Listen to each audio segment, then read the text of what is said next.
Hey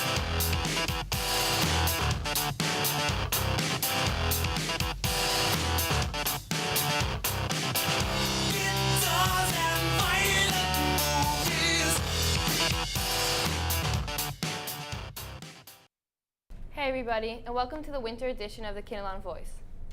Alongside my co-host Evan Prestera, I'm Sydney Coutts, and thanks for joining us. Evan? Thanks, Sid. TKV is our news magazine style talk show where we bring you reports about KHS and the Kinnelon community. Sid, what's on today's show? Today we'll discuss a variety of topics, including the events going on at the Kinnelon Public Library, as well as the new video intern program for KHS students offered at Architect Recording Studios. Evan? Also, later in the show, we will be joined in studio by our fellow TKV reporter, Nicole Fatzer, who brings us a Cam on the Street report.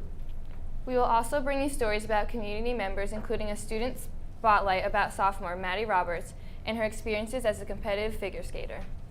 So be sure to stick around because today's show is filled with fascinating stories about your Kinnelon community. With that, let's get started. It looks like the library isn't just a place for books anymore. The Kinnelon Public Library offers many different kinds of programs, from activities like art to Zumba. Producers Deckard Montesano and Sierra Leavenworth catch up with a couple of librarians as they discuss the activities they have to offer. With more, here's the video report. Hi, I'm Sierra Leavenworth at the Kinnelon Public Library. We're about to catch up with the librarians as they tell us what programs they have going on here this month. The activities that are offered here, we have lots of story times. We started a children's performing arts center. We offer science, we offer literature, we offer scavenger hunts, we have Star Wars extravaganzas, you name it, we have it. We've got wild wolves from a sanctuary that are going to be visiting here at the library in the next 2 weeks. So that's really exciting. We're giving out free entry tickets, only 100 people. We can only allow 100 people in there, and that's a hot ticket item right now. The way you find out about our programs is we have a massive email list, and we just send out email blasts. We don't market or share anybody's personal emails because it's, it has to do with children privacy. But yeah, you can sign up for one of our email lists, or you can call the library or come in and get one of our calendars, and that gives you an idea of what's going on here. If there are any high school students that need volunteer hours, we need people. We need people to help us with our play, The Descendants, and we also need people. We're going to be having a poetry contest, a poetry slam. We need people for that and all sorts of other things. So if anybody needs hours or would like to, volunteer here, come here, see me, Galina Adair, second floor, Children's. I desperately need volunteers. Now let's catch up with Kim Christian, who's in charge of the teen and adult programs here at the library. Well, for teens right now, we have Zumba on Saturdays at 11:30, and then we have a new program that I'm really excited about. It's Zentangle, and it's basically a mindful way to doodle. It's supposed to be relaxing, and you come away with a little artwork. Well, we have a couple of author talks, which is I have a local author come into the library, and they'll come in with their book and tell about how they wrote it, why they wrote it, what they did. May or early April, I'm having Elise Egan. She's the book review editor for Glamour magazine, and she has written her first book, A Window Opens, and she'll be at the library signing her books and telling you all about it.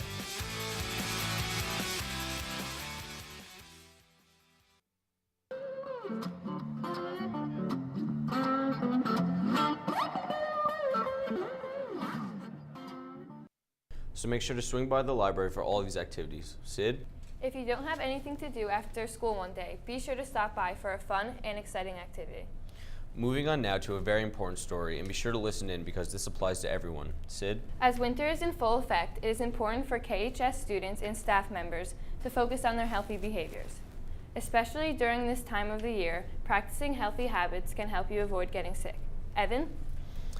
Along with my co-host Sydney, TKV producer Mike Elefante provide this video report. Hi, TKV reporter Michael Elefante here with Sydney Coutts. I'm going to tell you a little about the flu. The flu is a highly contagious disease. It spreads when you come into contact with the stuff someone else sneezes or coughs up. You could breathe it in, get it from kissing. You could get it on your hands from objects like silverware, doorknobs, handles, TV remotes, computer keyboards, and cell phones. The virus enters your body when you touch your hands to your nose, eyes, or mouth. You can spread the flu 7 days after symptoms start, so keep your hands clean, wash them often to remove germs, and get a flu shot. The flu season usually starts in the fall, but we see it peaking in January, and it can go into February and March as well. The worst is usually right after the holidays when we all come back. It's nice and cold, and we start seeing symptoms. Well, first and foremost is you be your best. Make sure you have enough sleep, you're eating well, and you're keeping yourself busy but not overstressed. And then on top of that, for any kind of droplet form such as flu, you're going to cover your cough, you're going to wash your hands, keep your hands away from your face, and just make sure your environment is clean. I wear a lot of layers, make sure I always wear a coat, make sure I don't walk outside when my hair is wet or anything. Always make sure I'm really warm. I take a lot of vitamins like vitamin C, vitamin D also is good. I wash my hands and wear a coat when I go outside. Get the flu shot at your local practitioner, your doctor's office, but you'll see them all around town, at your Rite Aid, CVS, all those places. They have pharmacists who are trained, and they also have nurse practitioners usually on site who can give you the flu shot. Did you get a flu shot this year? No, I didn't. Why? I heard somewhere that like my family doesn't always get the flu shots because sometimes I think that flu shots can put like bad stuff in your body, so it can actually be detrimental as opposed to helping you out and being beneficial. If you do get sick, what are your steps to recovery? Usually I like to take a day off from school. I always call my grandma right away. She makes me soup, chicken noodle. But and then I just like wear a lot of layers, make sure I'm warm, just make sure I recuperate right.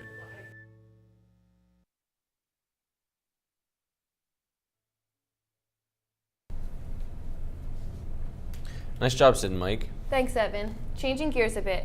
Evan, what's up next? Producer Cleo Palace brings us a student spotlight on KHS sophomore Maddie Roberts. Sid? She's a competitive figure skater for the North Jersey region. We will hear about her daily schedule and how she balances school and ice skating. We will catch up with Maddie, her mom, Tracy Roberts, and trainer Kim Sutton to talk about the dedication and passion Maddie has for the sport. With more, here's the report. Hi, I'm Pat Foster with the Student Spotlight on KHS sophomore Maddie Roberts. She's a competitive figure skater throughout the North Jersey region. We catch up with Maddie, her mom, and figure skating coach. They discuss the dedication and commitment required for the sport. With more, producer Cleo Palace provides this report.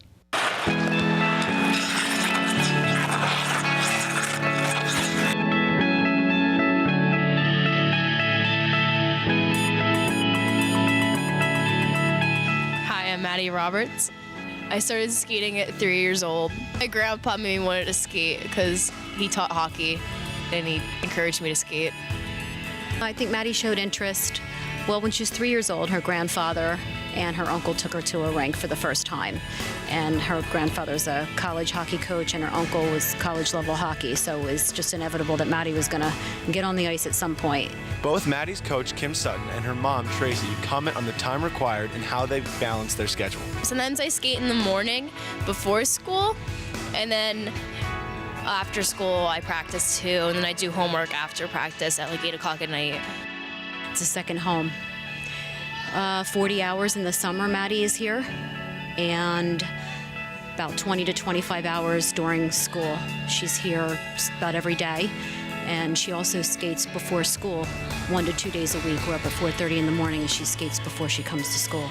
Depending on the level, it can be starting off 1 day a week for an hour, and the more advanced you get, and depending on what your goals are, can be up to 6 days a week, 4 to 5 hours a day at the rink. 3 hours on the ice, hour and a half to 2 hours off ice training. It is unique. Maddie right now, she's about 1 in 25 in North Jersey that represents North Jersey in regionals. She's on the regional team 3 years in a row. And we just got back from Lake Placid in October. So she's about 1 in 2,000 in the nation that make it to that level to skate. So I think it is pretty unique. To identify a skating center, you first find a coach. And you go where that main coach is out of. And Maddie's main coach happens to be out of Skylands Ice World in Stockholm, which we're lucky. And we also go to Hackensack, the ice house in Hackensack sometimes. Maddie has 5 coaches right now. So it's where her coaches are. That's where we need to be.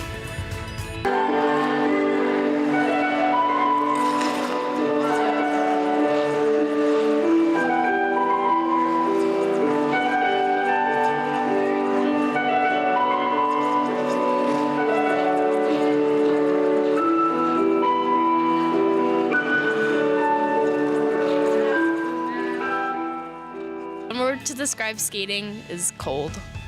Passion. Fun. It's how to work hard. This is a very difficult sport. It requires a lot of time and dedication, and they have to work very hard. There's a lot of pressure involved. You're competing against other people, and you're on the ice by yourself. So I think it teaches them a lot of life skills.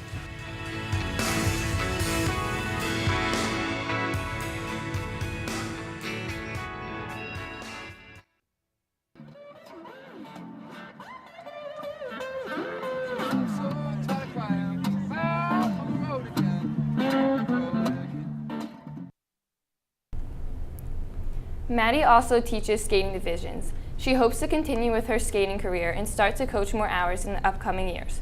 Thanks to all involved in this video, especially Tracy Roberts and Coach Sutton. Evan? Hey Evan, what are you doing? The show's on right now. I'm just playing some Super Mario Bros, Sid. It's a classic. Oh, okay. Can we go back to the show now? Did you know here at KHS there's a new club? The gaming club offers a fun environment for students to go after school and play their favorite video games. Recently, producers Alyssa Madison and Michael Sabo caught up with the members of the club and advisor Miss Egan to find out what it's all about. With that, here's the report.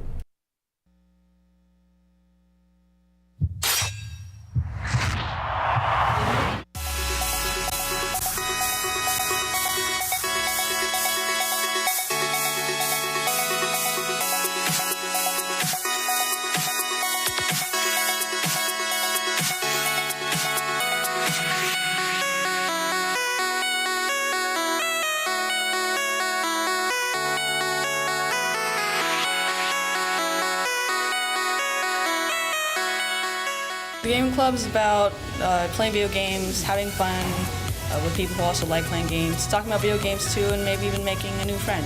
It's just about playing video games and having fun with your friends. It's about friends getting together and playing video games and just having fun.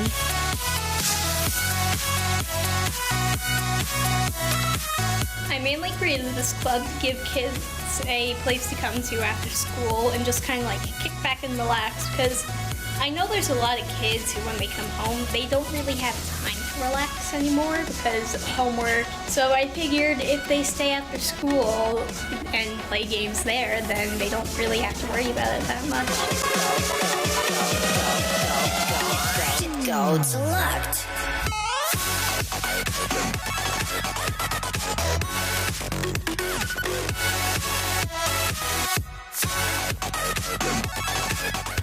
Our goals are really just to have a place where students can come and hang out and play video games together and have a good time. Ava is looking to do another student-teacher tournament and also possibly factor in something where we can donate funds to charity or raise money. If there was another tournament, would you participate in it? Yeah, I would definitely participate because I didn't get to play any of the teachers. Yes, just because last tournament I lost. Yes, because tournaments are fun. We meet every week on Thursdays or in the library. If you ever want to come to one of our meetings, just go into the library and in the back and the left, and we'll be at that TV.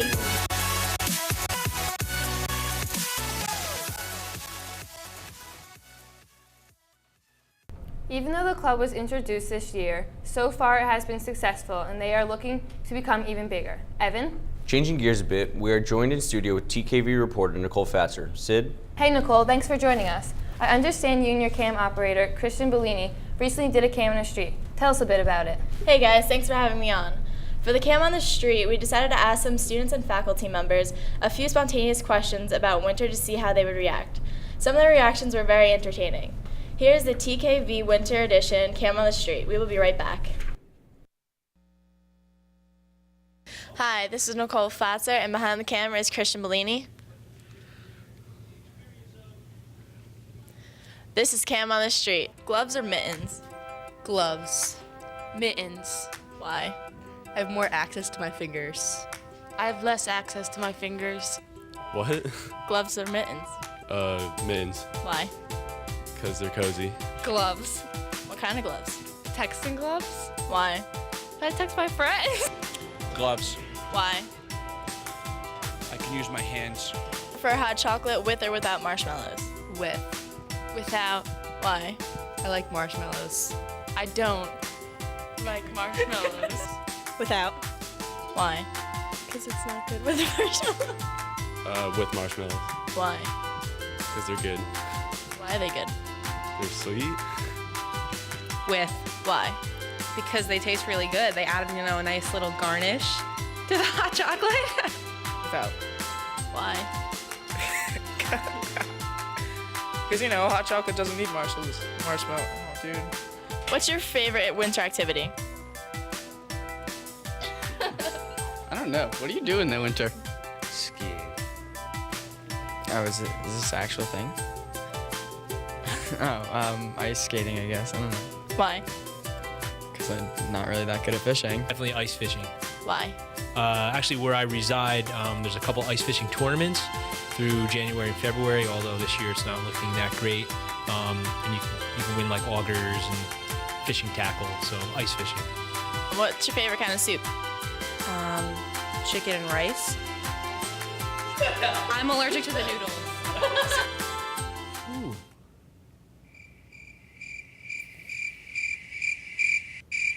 Man, I like a lot of soup. I'll say that soup is always good, but I'm gonna say I'd rather have a really good bowl of chili. Vegetable soup. Noodle soup, just regular noodle soup. Snowman or snowball fight? Snowball fight. Why? Because you get to hit people with the snow, and then it's more fun because then your friends are playing with you, and snowman, what are you gonna do? Just look at it? Snowball fight. Why? It's more action-packed. It's intense.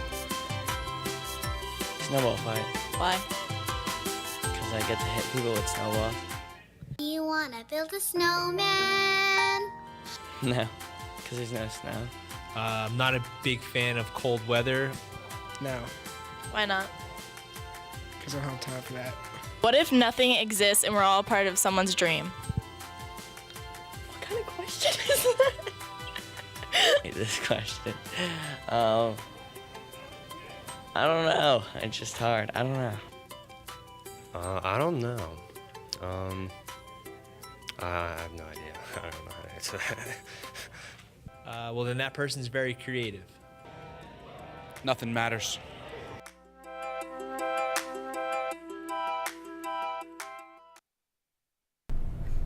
Thanks TKV reporters Nicole Fatcher and Christian Bellini for that video. So Nicole, what's your favorite type of soup? I don't know. Maybe Italian wedding soup? Hey Nicole, thanks for joining us today. We appreciate the segment.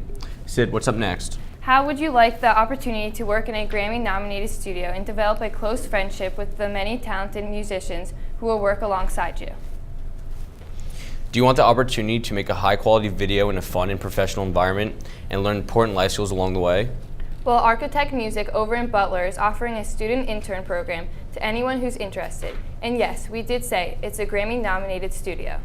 The intern program has been highly praised by both the interns and the staff, and it's sure to spark an interest whenever it's mentioned. Recently, producer Sarah Chostowski caught up with the owner, Kurt Wobenhurst, and two of the interns to find out what goes on in the program and how it can and will affect your life. With more, here's the video. The internship program is for, it's kind of a pilot program for Architect TV, and what that is a digital online entity where we record educational shorts, we record live band performances, and then we do a whole bunch of other fun random videos of stuff going on. Who is currently involved in the program? Currently Steph Lenge and Sam Flaterman. They're here more than other people. We have a handful of other interns as well. What does a typical working day look like for an intern? There is no such thing as a typical working day. Well, it's slightly different for each intern at Architect. For me, I'm there every Monday just taking pictures of what's going on at Architect, inside and out, just what everyone's doing that day, basically students and teachers. I've taken some photos in the past, which is basically just I'm given a camera and I can go around and take photos. That's what I did at first. And then recently I've been given footage and then I take it home on my computer and I edit it. Do you think being involved in this program will help you later in life? Absolutely. It's a great experience, and there's great people you're working with, and it's just a great place to be, in all honesty. Are there any requirements for interns? Do you look for like a certain skill set? I would say either behind the camera or editing skills, and on top of that, just somebody who's able to understand that schedules can just change randomly and be okay with that. Would you recommend doing the program to your peers, and why? Yes, absolutely recommend. The experience is extremely valuable. The environment is very realistic to what I imagine it is in real life. It's just a great place to be. Again, you get good experience with what you do, you learn more about how to work with other people, and you get to see how everyone works kind of in a place like that, how everyone works to make the place better. Is it worth doing the internship?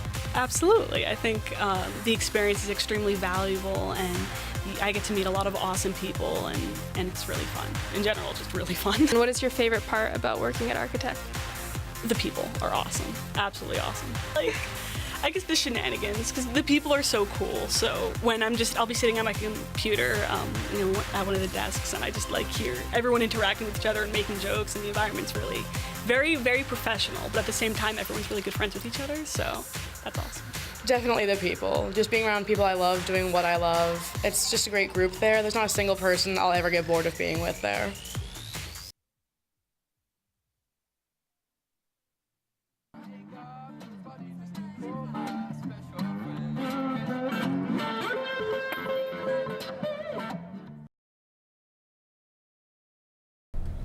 Thanks to Sarah Chelstovsky for bringing us that report. Again, if you want to get involved, contact Kurt Wobenhurst at kurt@architectmusic.com. As we saw in the video, the student intern program is a fun experience for everyone, and it's definitely worth looking into if you want to go into the music or film industry. Moving along, the Recreation Board plays a huge role in providing sports and activities for the town from ages 5 to 13. The majority of us played rec sports growing up, but did you know how much time and effort goes into planning these activities? Producers Andrew Droskowitz and Jimmy Tilton catch up with Rec Board Commissioners Mr. Mike Airy and Mr. Jim Tilton to talk about what it means to be on the Rec Board and what some of the tasks they do to bring athletics to this town. With more, here's the report.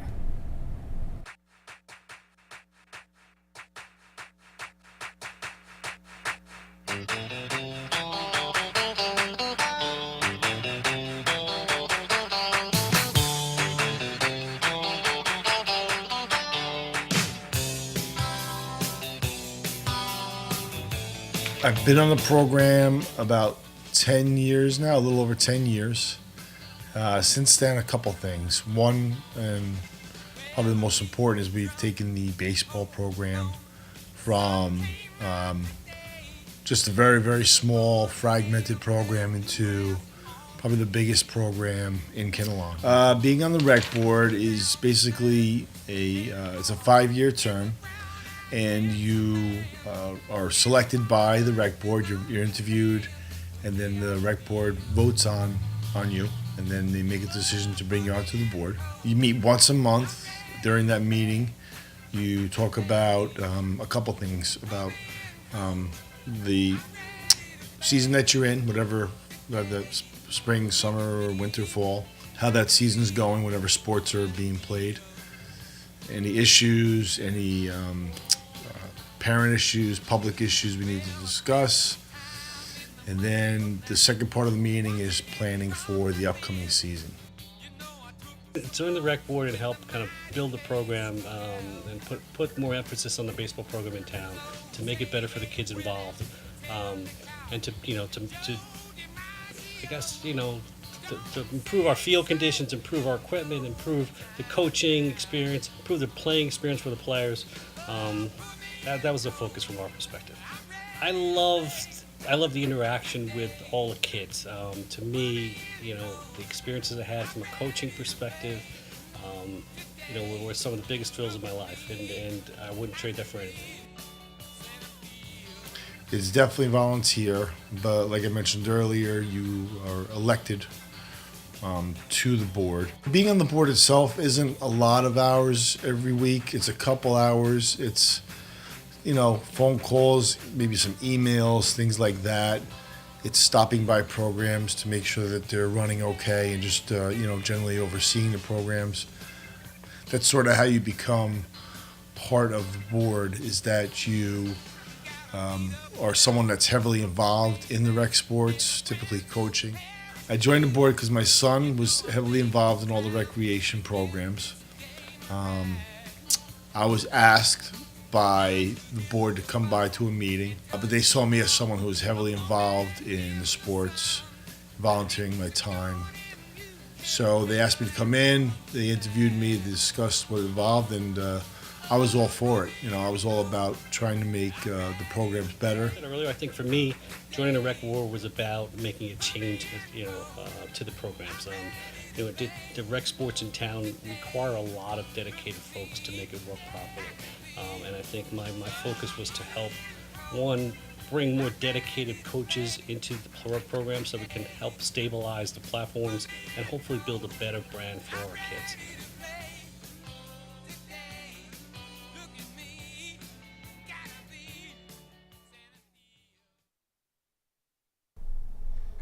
Thanks to Andrew and Jimmy for that report. Also, a big thanks to Mr. Mike Airy and Mr. Jim Tillon for their contributions.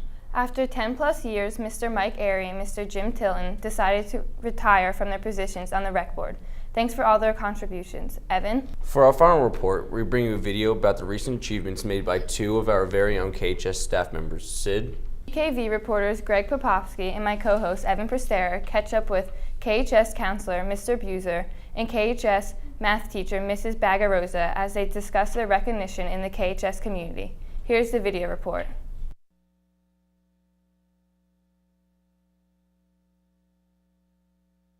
Hi, I'm Evan Prestera, reporting for TKV. Two of our KHS faculty members, Mr. Mike Buser and mathematics teacher Mrs. Bagarosa, were honored earlier in the year for their professionalism, dedication, and efforts to ensure student success and achievement.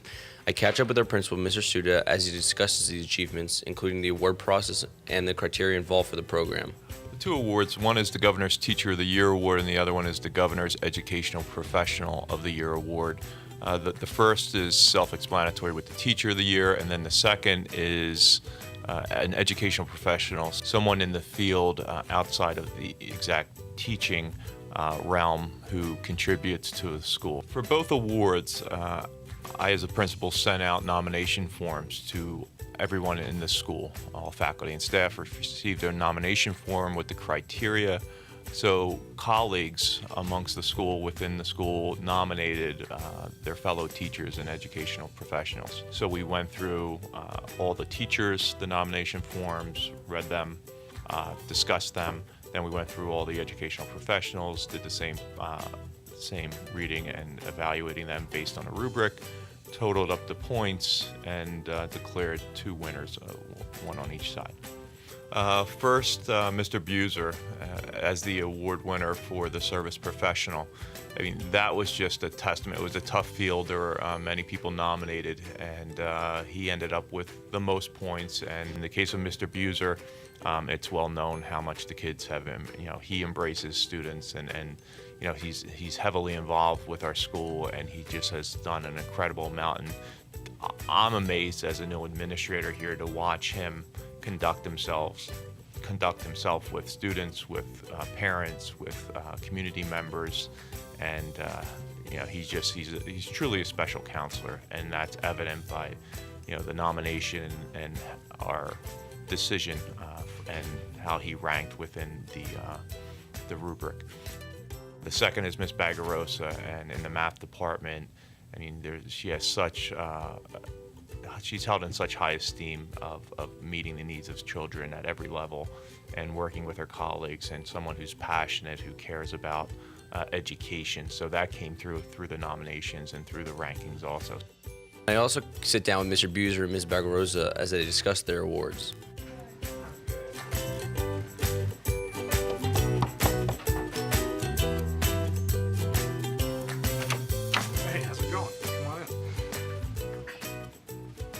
The success of the students is why we're all in this job. We love to see you guys be successful in the classroom, on the athletic field, and then to see you go on from here and move on to great colleges and great careers. So to be a part of that is awesome, and you know, my colleagues and I throughout the whole building, we couldn't be happier to see you guys do well. It feels good to be appreciated. Working with the students is my favorite part of this job, so it's nice to know that I'm helping them as much as they're helping me. I feel honored to receive this award. I was surprised when I got it. It's nice to be recognized by my colleagues who make the day-to-day here a lot more fun than it would be if I was working by myself. This was my first experience with this whole process, and it's actually a really cool process where my colleagues and I all have the opportunity to nominate people that we think should be recognized for the hard work that they do. And when we return from break, we received an email from Mr. Suda with the whole rubric and everything, and it was actually a very cool process.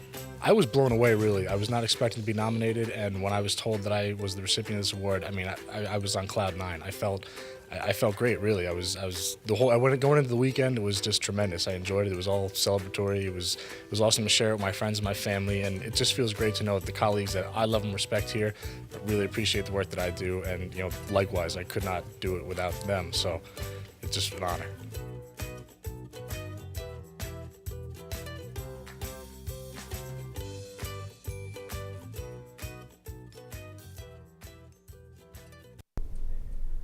Thanks, Evan and Greg, for that video report. Nice job, Evan. Thanks, Sid. And if you see Mr. Buser and Mrs. Bagarosa, be sure to congratulate them on their achievements. And that about wraps it up for our winter edition for TKV. The winter certainly flew by.